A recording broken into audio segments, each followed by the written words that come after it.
దేవుని యొక్క మహాకృప చేత మరొక దినము మీ ముందు ఈ విధంగా నిలబడి దేవుని యొక్క వాక్యమును ధ్యానం చేయటానికి దేవాతి దేవుడు నాకు ఇచ్చిన మంచి సమయమును మరి బట్టి కూడా దేవునికి మహిమను ఆరోపిస్తున్నాను. చిన్న మాట ప్రార్థన చేసుకుని ఈనాటి దేవుని యొక్క వాక్యాన్ని మనం ధ్యానం చేద్దాం. పరిశుద్ధుడా, ప్రేమ కలిగిన మా తండ్రి, కృప కలిగిన మా దేవ, ఘనమైన నామానికి స్తుతి స్తోత్రములు చెల్లిస్తున్నాం. ఎంతైనా గొప్ప దేవుడు ప్రభా, మేము నమ్ముచున్నామయ్యా. మా ఎడల మీకు ప్రణాళికలు, మీకు ఉద్దేశం ఎంతో ఉన్నతమైనది తండ్రి. ఇంత మంచి సమయం చూడకుండా మాకన్నా గనులు ఎంతో మంది ఈ లోకయాత్రను ముగించుండొచ్చు, కానీ ప్రభా మనైతే సజీవులుగా మీరు జ్ఞాపం చేసుకున్నారు. స్తోత్రం చెల్లిస్తున్నాను. ఈ ఉదయకాల సమయంలో చిన్న సమూహంగా చేరేంత వరకు పాటదారు మహిమను పొందుకున్నారు తండ్రి. మరి ఈ సమయము మీరు మాతో మాట్లాడే సమయం నాయన, మరి ఉదయకాల సమయంలో ప్రభునైనా మాకు కావాల్సిన ఆత్మీయ ఆహారాన్ని మాకు అందించండి ప్రభా. మీ పక్షంలో తండ్రి నిలవబోతున్నాను కూడా అసలు చుట్టం మరుగుపరచండి.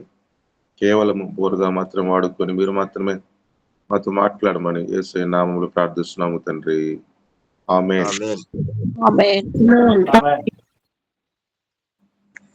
రైట్ రైట్ మంచిది. మరి దేవుని సన్నిధిలో మనము చేరినాము కాబట్టి కొంత సమయము దేవుని యొక్క మాటలను మనము విందాం. ప్రతిదినము కూడా ఎంతో మంది దేవుని సేవకులు, భారం కలిగిన వారు మీకు ఎన్నో రకాలుగా దేవుని యొక్క వాక్యాన్ని అందిస్తూ బలపరుస్తూ ఉన్నారు. మరి ఈ దిన ముందు కూడా కొంత సమయము ప్రభు మాటలు విందాం. నెహెమ్యా గ్రంథంలో మరి 8వ అధ్యాయము 10వ వచనాన్ని మనం జ్ఞాపకం చేసుకుంటే ఒక చక్కటి మాట ఇక్కడ మనకు కనబడుతుంది. యెహోవాయందు ఆనందించడం వలన మీరు బలమొందెదరు అనే మాటకి మనం చూస్తున్నాం. ఇక్కడ మరి జరిగిన సన్నివేశం ఏంటంటే, మరి ఇక్కడ ఎజ్రా కనబడతారు. శాస్త్రి ఎజ్రా మరి ఒకనొక దినాన దేవుని యొక్క ధర్మశాస్త్రాన్ని ఇజ్రాయేలుకు చదివి వినిపించినప్పుడు వారు బహుగా ఏడుస్తూ ఉంటారు. మైదానంలో మరి ఉదయకాలం నుంచి కూడా సాయంకాలం వరకు కూడా ఆ యొక్క ధర్మశాస్త్రాన్ని చదివి వినిపించినప్పుడు మరి వారు యొక్క మాటలు విని బహుగా మరి వేడుస్తూ ఉంటారు. ఈ సమయంలో మరి ఒక చక్కటి మాటను అక్కడ పలుకుతూ ఉన్నాడు. ఏమనంటే, మీ యెహోవాయందు ఆనందించడం వలన మీరు బలమొందెదరు అన్నమాట. యెహోవాయందు ఆనందించడం వల్ల మీరు బలమొందెదరు అన్నమాట. అయితే ఇక్కడ జ్ఞాపం చేసుకుంటే ప్రియమైన దేవుని పిల్లరా, ఈ బలము శారీరకమైన బలమైనది కాదు, భౌతిక సంబంధమైనది కాదనే విషయం మనం జ్ఞాపం చేసుకోవాలి. చాలాసార్లు మనము కూడా ఎంతో మంది దేవుని సేవకులు ఎంతో మరి భారంతో మనకు బోధిస్తూ ఉంటే, మరి ఆ చివరి సమయమున ఈనాడు కొంత సమయము దేవుని యొక్క వాక్యాన్ని విన్నప్పుడు మనకు ఆ తీర్మానము ఎలాగుంటుందనే విషయం జ్ఞాపకం చేసుకోవాలి. చాలాసార్లు మనము కూడా వాక్యం వింటాము, కానీ ఆ చివరి సమయమున ఒక నిర్ణయము, ఒక తీర్మానం తీసుకుంటే మనకు జీవితంలో కూడా దేవుని యొక్క బలాన్ని మనం పొందుకుంటాం. ప్రియమైన దేవుని పిల్లరా, వీరు ధర్మశాస్త్రం చదివి వినిపించినప్పుడంట వారు బహుగా ఏడ్చారంట. అంటే ఆ మాటలు విన్నప్పుడు వీరికి హృదయాలలో గొప్ప మరి మార్పు అక్కడ కనబడేట్టుగా మనం చూస్తున్నాం. ప్రియమైన దేవుని యొక్క వాక్యం ఎంత గొప్పదంటే అది చాలా శ్రేష్టమైనది. దేవుని యొక్క మాటలు మనం విన్నప్పుడు మన జీవితాలకి ఎంతో సంతోషాన్ని ఇస్తూ ఉంది, ఎంతో పశ్చాత్తాపం కలిగిస్తూ ఉంది, ఎన్నో రకమైనటువంటి గొప్ప మరి ఆలోచనలు కూడా మనకు కలిగిస్తూ ఉంటుంది. అయితే ప్రియమైన దేవుని పేర ఈరోజు మనకు అంశాన్ని మనం చూస్తున్నాము, దేవుని వలన మనం బలం పొందుకోవాలంటే అన్నమాట. ఏమండి, ఈ లోకంలో మీరు గమనించారో లేదో, మరి చాలా రీల్స్ వస్తూ ఉన్నాయి. ఏంటంటే ఈ శారీరకమైన బలము కోసము ఎంతో మంది కూడా ఎన్నో రకాలంట వీడియోస్ పెడుతున్నారు. మీరు ఇది తినండి, మీరు బలహీనంగా ఉన్నారా, మరి ఒక మంచి ఆహారాన్ని తీసుకోండి, మీరు బలం పొందుతారు. ఈ విధంగా చాలా అడ్వర్టైజ్మెంట్ మనం చూస్తూ ఉంటాం. మీరు మీ యొక్క శరీరము మరి దృఢముగా ఉండాలంటే మీరు ఈ విధంగా ఎక్సర్సైజ్ చేయండి, డైట్ చేయండి, ఎన్నో రకమైన మరి మంచి మంచి ఆహారాలు తీసుకొని ఎన్నో రకాల సలహాలు సూచనలిస్తుంటారు. కానీ దేవుని పిల్లమైన మనము జ్ఞాపం చేసుకోవాలి, ఇది శారీరకమైనటువంటి బలము మనది కాదన్న విషయం ఆలోచన చేయాలి. శారీరక బలానికి సంబంధించింది కాదు ఇది. ప్రియమైన దేని పేర దేవుని ప్రజమైన మనము మరి మనం జ్ఞాపం చేసుకోవాలి, మన యొక్క ఆత్మీయ జీవితంలో బలాన్ని పొందుకోవాలి. మనం మనకు ఆత్మీయ జీవితము మెరుగుపరచబడాలి.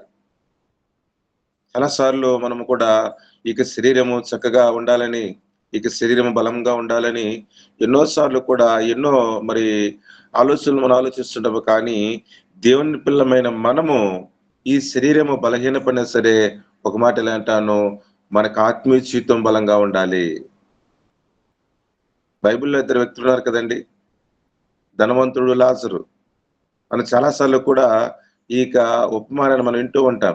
అయితే తన యొక్క శరీరాన్ని కాపాడుకున్న ధనవంతుడు ఏమైపోయాడంటే, మరి పాతాళంలో అనేక రకాల కేకలు వేస్తూ ఉన్నాడు. తన యొక్క శరీరము పాడైపోయినా సరే, తన యొక్క ఆత్మీయ జీవితాన్ని బలపరుచుకున్నటువంటి దేవుడి లాజరు ఏం చేశాడంటే, అబ్రాహాం రొమ్మున కూర్చున్నాడు. దేవునికి స్తోత్రం కలుగును గాక. ఎంత వ్యత్యాసం ఉందో చూడండి. అయితే ఈ లోకమున యాత్రలో మారుచున్న లోకంలో ఏవండి ఈ చివరి దినాలలో మనం జ్ఞాపం చేసుకోవాలి. ఈ రాకడ సమయంలో మనం ఆలోచన చేయాలి. మనము ఆత్మీయ జీవితంలో బలాన్ని పొందుకోవాలి. ప్రియమైన దేవుని పిల్లరా, ఒక 3 విషయాలు నేను త్వరగా మీ ముందు ఉంచుతాను. దేవుని వలన మనం బలం పొందుకోవాలంటే ఈనాడు మనకు జీవితంలో ఉండాల్సిన ఈ 3 అనుభవాలను త్వరగా మీ ముందుంచి నా సమయానుకూలంగా ముగింపులోకి వస్తాను. రండి ప్రియమైన దేవుని పిల్లరా, మనం జ్ఞాపం చేసుకుందాము. రోమపత్రికలో ఒక మాట నేను చదువుతున్నాను. రోమపత్రిక 4వ అధ్యాయంలో ఒక చక్కటి మాట ఇలా రాయబడి ఉన్నది. నేను చదువుతున్నాను, మీరు వినండి. 4వ అధ్యాయము మరి 21 వచనం చదువుతున్నాను. దేవుణ్ణి మహిమపరిచి ఆయన వాగ్దానమును చేసిన దానిని నెరవేర్చుటకు సమర్థుడని రూఢిగా విశ్వసించి విశ్వాసము వలన బలము నొందెను. దేవునికి స్తోత్రం కలుగును గాక. ఇక్కడ అబ్రాహాము గురించి ఇక్కడ మనం చూస్తున్నాము. ఒక చక్కటి మాట ఏంటంటే, వాగ్దానం చేసిన దాన్ని నెరవేర్చుటకు సమర్థుడని రూఢిగా విశ్వసించాడు. విశ్వాసం వలన బలము నొందెను మాట. ఏమండి, ఇక్కడ మొట్టమొదటిగా మనం చూస్తున్నాము ఒక చక్కటి మాట. నీకు ఆత్మీయ జీవితంలో బలం పొందుకోవాలంటే, దేవుడి నుంచి మనం బలం పొందుకోవాలంటే ఇక్కడ మనం చూస్తున్నాము ఒక చక్కటి మాట. ప్రభువునందు మనం విశ్వాసం ఉంచాలి. యేసునందు మనం విశ్వాసం ఉంచాలి. ఈనాడు క్రైస్తవుల యొక్క స్థితి ఎలా అయిపోయిందంటే, విశ్వాసము లేని స్థితిలో చాలా మంది జీవిస్తూ ఉంటారు. ఒక మాట ఇలా అంటాను, ప్రియమైన దేవుని ప్రియులారా, మనం ప్రభువులో ఎంత విశ్వాసముతో నమ్మకంగా ఉండాలంటే, మనం జ్ఞాపం చేసుకుందాం. మన జీవితంలో ఏదైనా ఒక ఒక డబ్బు అవసరమైనప్పుడు, ఒక పెద్ద అమౌంట్, ₹1,00,000 నీకు నాకు అవసరమైనది. అవసరమైనప్పుడు మన ప్రార్థన ఎలాగుంటుందంటే, మన విశ్వాసం ఎలాగుంటుంది అంటే, మన నమ్మకం ఎలాగుంటుందంటే, ప్రభువా ప్రభువా అని చెప్పేసి ఎన్నో రకాలుగా ఎక్కి ఏడిచి ఆ ధనాన్ని ప్రభు సహాయం చేసే వరకు కూడా మరి విశ్వాసంతో ప్రార్థన చేస్తూ ఉంటాం. నమ్మకంతో ప్రార్థన చేస్తూ ఉంటాం. ఎక్కడ కూడా అపనమ్మకం లేకుండా నా దేవుడు నాకు సహాయం చేస్తాడు, నా ప్రభువు నాకు అన్ని రకాలుగా సమకూరుస్తాడు అన్న విశ్వాసంతో ప్రార్థన చేస్తాము. కానీ ఒకానొక సమయమున నీకు ఒక ₹100 అవసరమైతే నీ విశ్వాసం ప్రభువులో ఎలాగున్నది ఆలోచిస్తున్నారా? ఏమండి, ఒక చాలా పెద్ద అమౌంట్ మనకు కావాల్సినప్పుడు దేవుని విశ్వాసంతో ప్రార్థన చేస్తాము. కానీ ఏదైనా ఒక చిన్న అమౌంట్ నీకు కావాలంటే, ఒక 100, 200 కావాలంటే నువ్వు ఎవరిని ఆశ్రయిస్తూ ఉన్నావు? ఏవండి, ₹1,00,000 ఇచ్చిన దేవుడు ఆ 100, 200 నీకు ఇవ్వలేడా? ఆ సమయమున నా ఆలోచన ఎలాగుంటుందంటే, మనుషుల్ని మనము వారికి సహాయాన్ని కోరుతాం. ఎందుకు చిన్న అమౌంటే కదా! ఏవండి, పెద్ద పెద్ద వ్యాధులను తగ్గించిన దేవుడు చాలా సందర్భంలో మరి విశ్వాసంతో ప్రార్థన చేసినప్పుడు బైబిల్‌లో ఒక మాట ఉంది కదా! విశ్వాస సహితమైన ప్రార్థన రోగిని స్వస్థపరచును. అయితే దేవుని పిల్లమైన మనము ఎన్నో రకాలుగా ఈ పరిచర్యలో ఎన్నో అద్భుత కార్యములు చూస్తున్నారు. ఎన్నో ఆశ్చర్య కార్యములు. అసాధ్యమైనది దేవుడు సుసాధ్యం చేస్తూ ఉన్నాడు. ఇన్ని అద్భుత కార్యం చేస్తూ ఉంటే, ఒక చిన్న చిన్న మరి తలనొప్పో లేకపోతే జ్వరమో వచ్చినప్పుడు మన స్థితి ఎలాగుంటుంది? డాక్టర్ గారు ఎక్కడున్నారండి? ఆర్ఎంపీ డాక్టర్‌కెళ్తే ఈ జ్వరం తగ్గిపోతుంది గదా! ఈ ఒళ్ళు నొప్పులు తగ్గిపోతుంది గదా! ఏవండి, ఈ చిన్న విషయం కోసము మనము దేవుని మీద విశ్వాసంతో ప్రార్థన చేయాలి. ఏవండి, పెద్ద పెద్దయి మన జీవితంలో దేవుడు గొప్ప గొప్ప కార్యాలు చేస్తాడు. ఈ చిన్న వాటికి ఆయన అసాధ్యమా? ఆయన చేస్తాడు కదా! ప్రియమైన దేని పిల్లరా, ఒక చక్కటి మనం చూస్తున్నాము. విశ్వాసము వలన దేవుని యొక్క బలాన్ని పొందుకుంటాము. అయితే ఒక ఒక మాట ఎలా అంటాను, విశ్వాసం వలన మనకి ఆత్మీయ జీవితము బలపడుతుంది, బలాన్ని పొందుకుంటుంది. ఈ బలం వచ్చినప్పుడు ఒక మాట జ్ఞాపం చేసుకోవాలి, నువ్వు ఎక్కడ కూడా నిరుత్సాహపడవు. దేవుని యొక్క బలాన్ని నువ్వు పొందుకుంటే ఒక మాట ఖచ్చితంగా చెప్పగలను, ప్రేమ దేని పిల్లరా, ఈ క్రైస్తవుడు నిమ్మలంగా ఉంటాడు. ఎందుకండి? చాలా మంది ఈ లోకంలో అన్నీ ఉన్నాయి కానీ బలహీనపడతారు, దుఃఖంతో ఉంటారు, కన్నీరు కారుస్తూ ఉంటారు, అనేక రకాలుగా ఇబ్బంది పడుతుంటారేమో. కానీ ఒక మాట ఎలా అంటాను, ఎవరైతే ప్రభువుని యేసుక్రీస్తు వారిని సొంత రక్షకునిగా అంగీకరించారో, ఒక మాట ఎలా అంటాను, వారు శ్రమల్లో కూడా, కష్టాలలో కూడా, బాధలలో కూడా వారు నిమ్మలంగా ఉంటారు. ఎందుకంటే ఒక మాట జ్ఞాపం చేసుకుంటాము. ఒక మాట ఎలా అంటాను, దేవుని యొక్క బలాన్ని నువ్వు పొందుకున్నావు కాబట్టి. దేవుని యొక్క బలము నీకు లేదా? నీ బలం మీద నువ్వు ఆధారపడుతున్నావా? చిన్న చిన్న వాటికి కూడా కలవరపడతావు. చిన్న చిన్న విషయానికి, చిన్న చిన్న వ్యాధులకి, చిన్న చిన్న బాధలకే నీ జీవితంలో కలవరం వచ్చేస్తుంది. ప్రియమైన దేవుని పిల్లరా, మనం జ్ఞాపం చేసుకుందాము. దేవుని పిల్లమైన మనము దేవునిలో విశ్వాసము చూపించడం ద్వారా, నమ్మకము చూపించడం ద్వారా, అంటే పెద్ద పెద్ద వాటి మీద కాదు కానీ అంతకన్నా ప్రాముఖ్యంగా దేవుడు నిన్ను పరీక్షించేది చిన్న చిన్న విషయాల మీద పరీక్షిస్తూ ఉంటాడు. చాలాసార్లు కూడా మనం చిన్న చిన్న వాటికి దేవుని అడగము. ఇది కూడా అడగాలని అంటారండి. అడగాలి. దేవుని మీద విశ్వాసం అంటే ఏమండి, చిన్న చిన్న వాటిని కూడా ప్రభువును ఆశ్రయించాలి. ప్రియ సహోదరి సహోదరులరా, మనం జ్ఞాపకం చేసుకుంటున్నాము. ఈ మొట్టమొదటి మాట, ఒక చక్కటి మాట, అబ్రహాము దేవుని వలన బలం పొందెను. ఎలాగ అంటే, ఎలా పొందు అబ్రహాం గారు మీరు ఎలా పొందుకున్నారు దేవునికి బలాన్ని అంటే, ఆయన చెప్తున్న మాట ఉదయకాల సమయంలో, నేను ప్రభువులో విశ్వాసం ఉంచాను. ఎంత గొప్ప విశ్వాసం కదండి. ఏడు సమస్తం విడిచిపెట్టి వచ్చేవయ్యా అంటే అలా వెళ్ళిపోతూ ఉన్నాడండి. దేవుని మీద ఎంతగా రూఢిగా నమ్మాడు కదా. ఆయన సమర్థుడని నమ్మి అలా వెళ్ళిపోతూ ఉన్నాడు. ఈనాడు విశ్వాసము మనలో ఉన్నదా? ఈ విశ్వాసము నీలో నాలో ఉన్నదా? పరీక్షించుకుందాము. ప్రియమైన దేవుని పిల్లరా, జ్ఞాపం చేసుకోవాలి. దేవుని సన్నిధిలో ఉదయకాల సమయంలో ప్రభువు తన యొక్క మెల్లని స్వరాన్ని నీకు వినిపిస్తున్నాడు. బలాన్ని కోల్పోయి నిరుత్సాహంతో, భయముతో ఉన్నావేమో. అయితే ప్రభు మాట్లాడుతున్నాడు, నీవు నా యందు విశ్వాసం ఉంచుము అంటున్నాడు. ప్రభు అన్నాడు, ఈ లోకం ఉన్నప్పుడు ప్రియమైన దేవుని పిల్లరా, ఒక మాట, నేను మరలా ఈ భూమి మీదకి రాబోతున్నాను, అయితే వీరిలో విశ్వాసాన్ని నేను కనుగొందునా అంటున్నాడండి. ఎంత బాధాకరము కదండి.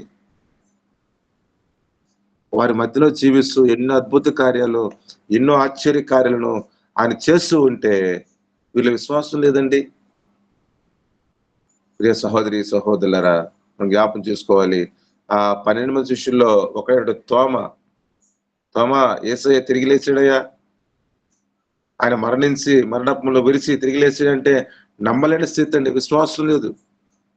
తోమ అంటాడు, కనుక దినాన ఆయన చేతి గ్రాయాలలో నేను వ్రేలి పెట్టి చూస్తే కానీ నమ్మనంటూ ఉన్నాడు. ఎంత అపనమ్మకం కదండి.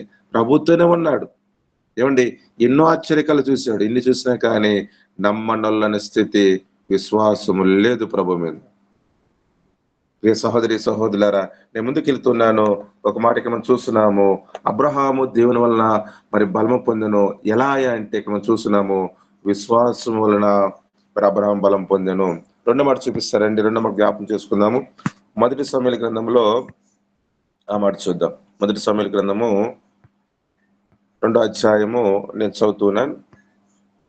2వ అధ్యాయము మొదటి వచనం నేను చదువుతున్నా. మరియు హన్న విజ్ఞాపన చేసి ఇలాగనెను, నా హృదయము యెహోవా యందు సంతోషించుచున్నది, యెహోవా యందు నాకు మహాబలము కలిగెను. దేవునికి స్తోత్రం కలిగిన గాక. చక్కటి మాటకి మనం చూస్తున్నాము, యెహోవా యందు నాకు మహాబలము కలిగెను. మొట్టమొదటిగా అబ్రహామును మనం చూసాము, విశ్వాసం వలన బలాన్ని పొందుకున్నాడు.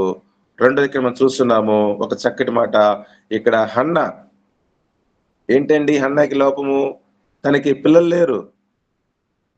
పెనిన్న వచ్చి ఏమండి ఎన్నో రకాలుగా గాయపరుస్తుంది. సూటిపోటి మాటలు గుచ్చుతూ ఉంటే జ్ఞాపం చేసుకోవాలి. ఒక మాట ఆ స్థితిలో హన్న జ్ఞాపం చేసుకోవాలి. దేవుని సన్నిధిలో విజ్ఞాపన చేస్తూ ఉన్నది. ప్రార్థన చేస్తూ ఉన్నది. ఒక మాట మనం ఆలోచించేయాలి. ప్రియమైన దేవుని ప్రియులారా, హన్న దేవుని వలన బలం పొందుకున్నది. ఎలా అంటే జ్ఞాపం చేసుకోవాలి. విజ్ఞాపన వలన దేవుని యొక్క బలాన్ని పొందుకుని దేవునికి స్తోత్రం కలుగును గాక. ఎంత గొప్ప అనుభవం కదండీ! ప్రార్థన మనం జ్ఞాపం చేసుకోవాలి. కొన్నిసార్లు ఈ క్రైస్తవుడు ఏం చేస్తాడంటే ప్రార్థన అంటే నిర్లక్ష్యం. చేద్దాంలేండి, సమయం ఉందిలేండి, ప్రతిరోజు చేయాలా? ఏవండి? ఇటువంటి ఆలోచన కలిగి కొన్నిసార్లు మరి మనం ఏం చేస్తామంటే ప్రార్థన నిర్లక్ష్యము. ఒక మాట జ్ఞాపం చేసుకోవాలి. ప్రార్థన మన జీవితాలకు అవసరమైనది. ప్రార్థన ప్రభు నీ మీద, నా మీద పెట్టిన బాధ్యతది. ఒక మాట ఎలా అంటాను, ప్రార్థన మన ఆధిక్యత. దేవునికి స్తోత్రం కలిగిన గాక. ఎంత గొప్ప మాట కదండీ! ప్రార్థన మన ఆధిక్యత. ఏదో ఒక మనుషునితో, ఒక అధికారితో మాట్లాడినప్పుడు మనం అనుకుంటాము, నేను పలానా వ్యక్తితో మాట్లాడినండి. ఏవండి? ప్రార్థన అంటే దేవునితో మాట్లాడటము. జ్ఞాపం చేసుకోవాలి. ప్రార్థన అంటే నువ్వు ఏదో ఒక అధికారితో కాదు, ఒక రాజకీయ నాయకుడితో కాదు కానీ జ్ఞాపం చేసుకోవాలి. రాజుల రాజైన ప్రభు అయిన యేసుక్రీస్తు వారితో మాట్లాడుతూ ఉన్నా. ప్రతి దినము కూడా సమయం దొరికిన కొలది ఏవండి ప్రభు నీ మీద పెట్టిన బాధ్యతను మనం నెరవేర్చాల్సిందే. అది సమయమే కాదు, మరి ఆ సందర్భం ఏ సందర్భమైనా సరే దేవుని సన్నిధిలో జ్ఞాపం చేసుకోవాలి. నువ్వు ఎక్కడున్నా సరే ప్రభుతో మాట్లాడను కలిగి ఉండాలి. హన్నాకి బలం లేదండి. బలం లేకుండా మరి పెనిన్న వచ్చి గాయపరుస్తూ ఉంటే, నిందిస్తూ ఉంటే ఏవండి ఈ స్థితిలో మనం ఏం చేస్తాం? ప్రార్థన చేయగలమా? తన మీద ఆ పెనిన్న మీద అనేక రకాలుగా ఎదురొడ్డి ఆ గాయపరిచిన మాటల వల్ల తను గాయపరిచే విధానం మనం ఆలోచిస్తున్నాము కానీ, ప్రియ సహోదరి సహోదరులారా, ఇక్కడ పెనిన్నతో మరి ఇక్కడ హన్న ఎక్కడ కూడా ఏవండి మరి వ్యాజ్యం అన్నట్టుగా మనకు కనపడదు కానీ, హన్న చేసిన గొప్ప పని అంటే విజ్ఞాపన చేస్తుంది దేవునికి. కన్నీరు కారుస్తుంది దేవుని సన్నిధిలో. విలపిస్తూ ఉన్నది. ఏవండి గొప్ప ప్రవక్తను పొందుకుంది హన్న. ఎంత గొప్ప అనుభవం కదండీ! ఎలా వచ్చిందన్న అంటే, అన్న చెప్తున్న మాట, నేను దేవునికి విజ్ఞాపన చేస్తూ ఉన్నాను. ప్రియమైన దేవుని ప్రియులారా, మనం జ్ఞాపం చేసుకోవాలి. ప్రార్థనే మన ఊపిరై ఉండాలి.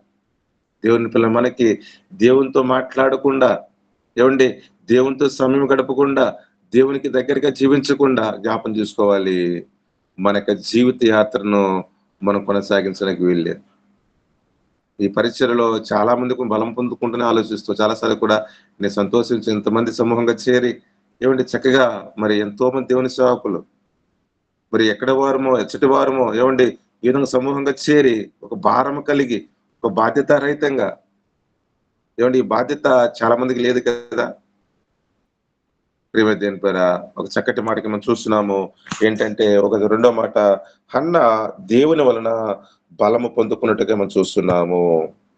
మనము కూడా విజ్ఞాపన చేయటం వల్ల హన్న బలాన్ని పొందుకున్నది. మనము కూడా ఎక్కువ సమయము ఏమంటే ఈ చివరి దళ మనం ఉంటున్నాం కాబట్టి నీ ఎదుట కోత ఎంతో విస్తారంగా ఉంది. రక్షణ లేకుండా ఎంతమంది జీవిస్తూ ఉన్నారు జ్ఞాపం చేసుకోవాలి. ప్రభు నీ మీద ఒక బాధ్యత పెట్టి ఉన్నాడు. వారి కోసం నువ్వు ప్రార్థన చేస్తావని, వారి కోసం నువ్వు కన్నీరు కారుస్తావని, వారి కోసం నువ్వు విలిపిస్తావని. ఏమండి ఒకవేళ నీ గ్రామంలో నిన్నే దేవుడు ఏర్పాటు చేసాడేమో, ఆ గ్రామం యొక్క పరిస్థితి అంతా కూడా ప్రభు నీ స్వాధీనం ఉంచాడేమో, వారి కోసం మనం ప్రార్థన చేయాలి. విజ్ఞాపన చేసే అనుభవం. ప్రియమైన దేవుని పిల్లరా, మనకి ధనము ఎలాగైతే అవసరమో చాలాసార్లు మనం అనుకుంటాం కదా, డబ్బు నాకు అవసరంగా ఉందండి. ఒక మాట ఎలా అంటాను, డబ్బు కాదు కానీ క్రైస్తవునికి ప్రార్థన అవసరము. దేవునికి స్తోత్రం కలిగిన గాక. ప్రార్థన మన జీవితంలో అవసరమైనది. ప్రియమైన దేవుని ప్రజలని ముందుకెళ్తున్నాను. ఈ రెండో మాట, హన్న దేవుని వలన బలం పొందుకున్నది ఎలాగంటే ప్రభుకి విజ్ఞాపన చేసింది. ప్రార్థన అనుభవం కలిగి ఉండేది. మొట్టమొదటి మనం ఇంటూ వచ్చాము, విశ్వాసం వలన అబ్రహాము దేవుని బలాన్ని పొందుకున్నాడు. రెండుగా మనం చూస్తున్నాము, విజ్ఞాపన వలన హన్న దేవుని బలాన్ని పొందుకున్నది. మూడో మాట చెప్పి నేను ముగింపులోకి వస్తాను. రండి, నేను సమయానుకూలంగా మరి సహోదరికి సమయం అప్పగిస్తాను. రెండు అపోస్తుల కార్యంలో మరొక మాట మనం జ్ఞాపకం చేసుకుందాం. అపోస్తుల కార్యము రండి 3వ అధ్యాయము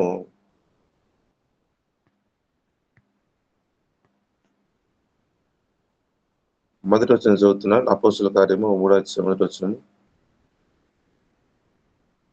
లేకపోతే 7వ వచనం చదువుతున్నాను, చూడండి మీరు. వాని కుడి చేయి పట్టుకొని లేవనెత్తెను, వెంటనే వాని పాదములు చీల మండలమును బలము పొందెను. దేవునికి స్తోత్రం కలిగిన గాక. చక్కటి మాటకి మనం చూస్తున్నాము. ఇక్కడ మరి తనలో ఉన్న లోపము ఒక వ్యక్తి ఇక్కడ మనకు కనబడతాడు. అవిటితనంతో జీవిస్తున్నప్పుడు మనం చూస్తున్నాము. పేతురు, యోహానులు ఏమండి ఆ మధ్యాహ్న సమయంలో మరి జ్ఞాపం చేసుకుంటే దేవానికి ఎక్కి వెళ్తున్నప్పుడు అక్కడ ఒక వ్యక్తి కనబడతాడు. మరి ఒక నిరుత్సాహస్థితిలో మరి పేతురు, యోహానులను చూసి, అయ్యా మాకేమైనా సహాయం చేయండి అన్నప్పుడు వారు అంటారు, అయ్యా మా దగ్గర ఏమి లేదు కానీ మాకు కలిగినదే ఇస్తానప్పుడు ఒక మాట్లాడారు, యేసు నామములో అని ఒక మాట ఉపయోగించి జ్ఞాపం చేసుకుంటే ప్రియమైన దేవుని పిల్లరా, ఒక చక్కటి మాట. మరి ఆ యొక్క అవిటితనము, ఆ కృంటివాడైనటువంటి యొక్క వ్యక్తిని జ్ఞాపం చేసుకోవాలి. తన యొక్క చీల మండలం బలం పొందిందంట. ఒక మాట, బలహీనుడు బలము పొందుకొని మరి నడుస్తూ ఉన్నాడు, గంతులేస్తూ ఉన్నాడు. ఎలాగయ్యా, ఎలా వచ్చింది బ్రదర్? హలో, ఎవరు ఎలా వచ్చిందంటే అతను చెప్పే మాట ఒక చక్కటి మాట, విధేయత వలన బలం పొందుకున్నాడు. దేవునికి స్తోత్రం కలుగును గాక. విధేయత వలన. ఏమండి, పేతురు, యోహానులు మరి అక్కడ చక్కగా ప్రభు మాట చెప్తూ ఉంటే చక్కగా వింటూ ఉన్నాడు. విధేయత. ఈనాడు ఒక మాట మనం జ్ఞాపం చేసుకోవాలి. ఈ విధేయత క్రైస్తవుల్లో కనుమరుగైపోతుందేమో, అందుకే బలహీనపడుతున్నాడు. బలం లేని వ్యక్తిగా, శక్తి లేని వ్యక్తిగా, ఏమండి మరి చూడటానికి పైన చక్కగానే ఉన్నాడు కానీ ఒక మాట ఎలా అంటాను, శక్తి లేని భక్తిని వ్యక్తపరుస్తూ ఉన్నాడు. ఎందుకయ్యా? ఎందుకు అంటే విధేయత లేదు. ఎన్నో వర్తమానాలు, ఎన్నో వాక్యాలు, ఎంతోమంది దేవుని సేవకులు ఏమండి ఎన్నో మరి లోతైన మర్మమాలు మనకి తెలియచేస్తూ ఉంటే జ్ఞాపం చేసుకోవాలి. వినంత మట్టుకు మాత్రం ఉన్నాము కానీ వింటున్నాం ఎన్నో వర్తమానాలు నీ మీద దొర్లిపోతూ ఉన్నాయి. ఈ నడిపి దేవుని పిల్లరా, ఒక మాట ఎలా అంటాను, క్రైస్తవుడు మరి ఒక మాట జ్ఞాపం చేసుకుంటే ఎంతైతే వినాలో దేవుని యొక్క వాక్యం అంతకన్నా ఎక్కువ వినేస్తున్నాడు. ఎన్నో వర్తమానాలు వింటున్నాడు కానీ విధేయత లేదు. సహోదరి సహోదరులారా, ఈనాడు దేవుని యొక్క వాక్యాన్ని విని విధేయత కలిగి మనం జీవించకపోతే నీవు కూడా బలహీనుడివే, నీవు కూడా బలహీనురాలవే. ప్రియమైన దేవుని పిల్లరా, ఈ శ్రమలలో, కష్టాలలో, నిందలలో, దుఃఖాలలో నువ్వు నిమ్మలంగా ఉండాలి, ధైర్యంగా ఉండాలి. బలాన్ని పొందుకోవాలంటే ప్రభు ఉదయకాల సమయంలో నీతో మాట్లాడుతున్న ఈ మూడో మాట ఏంటంటే, ప్రియమైన దేవుని పిల్లరా, విధేయత కలిగి మనం జీవించాలి. విధేయత కలిగి మనం జీవించాలి. ఎన్నో మాటలు మనం వింటుంటాం కదా, ఎన్నో మాటలు మనం వింటూ ఉంటాం ఈ లోకంలో. ఎంతో మంది చెప్పే మాటలు వింటున్నాము కానీ జ్ఞాపం చేసుకోవాలి. ఏమండి, ఒక మాట ఎందుకండి చాలా మంది అంటున్నారు ఏదైనా మరి అన్ని రకాలుగా మరి ఆ కలువరి శిలువలో ఆ 3 మేకులు పీకులోకి పోయాడు. ఏమండి, ఎన్నో రకమైనటువంటి నిందలు, అవమానం మనం వింటుంటాము కానీ అయితే మనం జ్ఞాపం చేసుకోవాలి. ప్రియమైన దేవుని పేర, ఆయన బలము లేక అలా మౌనంగా ఉండలేదు. ఆయన నీ కోసం నా కోసం కూడా అలా మరి ఆ యొక్క ఒక కషాయమైన ముందు ఒక గొర్రె పిల్ల ఎలాగైతే ఉంటుందో నీ కోసం నా కోసం కూడా ప్రియమైన దేవుని పేర ఆయన మౌనం అయిపోతూ ఉన్నాడు. నీ నా పాప పరిహార్థమై జ్ఞాపం చేసుకోవాలి, ఆయన మౌనంగా అలా ఆగిపోతూ ఉన్నాడు. ప్రియమైన దేవుని పిల్లరా, నేను ముగింపులకు వస్తున్నాను, సమయం అయిపోతుంది కాబట్టి 3 విషయాలు ప్రభు మనతో మాట్లాడుతూ వచ్చారు. మొట్టమొదటికి మనం విన్నాము, విశ్వాసం వలన అబ్రహాము బలాన్ని పొందుకున్నాడు. రెండోదిగా మనం వచ్చాము, విజ్ఞాపన వలన హన్న బలం పొందుకున్నది. మూడోదిగా మనం చూస్తున్నాము, ఒక బలహీనత, ఒక అవిటితనంతో ఉన్నటువంటి ఈ వ్యక్తి బలాన్ని పొందుకున్నాడు. ఏమండి, లేచి ఎగిరి గంతేస్తున్నాడు. ఎలా వచ్చింది అంటే మనం చూస్తున్నాము, విధేయత వలన. విధేయత వలన మరి జ్ఞాపకం చేసుకోవాలి. బలాన్ని పొందుకుంటూ మనం చూస్తూ ఉన్నాం. ఈ ఉదయకాల సమయంలో జ్ఞాపం చేసుకోవాలి, బలహీన స్థితిలో నీవు ఉంటే ప్రభు మనతో మాట్లాడుతున్నమాట. నీవు విశ్వాసంతో ఉండు, నువ్వు ప్రార్థనా జీవితం కలిగి జీవించు, మూడవదిగా విధేయత కలిగి జీవించు. కాబట్టి ఇవి కలిగి ఉండి మనం జీవిద్దాం. ఎక్కడ కూడా నిరుత్సాహపడకుండా, క్రైస్తవుడు బలహీనుడు కాదు, బలవంతుడైన దేవుని సేవిస్తున్నవాడు జ్ఞాపకం చేసుకోవాలి, బలహీనుడు కాదండి, ఆయన బలవంతుడు, ఆయన మహాశక్తి గలవాడు. కాబట్టి మనం జ్ఞాపకం చేసుకుందాము. 3 విషయాలు ప్రభు మనతో మరి మాట్లాడగా ఈ 3 కలిగి ఉండి మనం ముందు కొనసాగదాం. ప్రభు ఈ మాటలు దీవించును గాక. ఆమేన్, ఆమేన్. సత్య సంపూర్ణ ప్రేమ గల నాయన, జాలిగల తండ్రి, నాయనా నీ బంగారు పాదాలకు స్తోత్రములు చెల్లించుకుంటున్నాం నాయన. గడిచేదే కాలం అంతయో నాయన నీ రెక్కల చాట్ల మమ్మల్ని భద్రపరిచి కాచి కాపాడి సజీవులుగా ఉంచి నాయన ఈ సమయం అంది రీతిగా నాయన మేమందరం కూడుకొనుటకు నాయన నీవు ఇచ్చిన కృపను బట్టి నా తండ్రి, నీవు చూపించిన వాత్సల్యతను బట్టి నాయన నీకు వందనాలు చెల్లించుకుంటున్నాం. ఈ దినమును చూడలేక ఎంతమంది అయితే నాయన గతించిపోయి ఉంటారు, మీరైతే మాకు ఈ సమయాన్ని ఇచ్చారు. సమయాన్ని సద్వినియోగం చేసుకుని కృపనిచ్చినందుకు కూడా నీకు వందనాలు చెల్లించుకుంటున్నాం నాయన.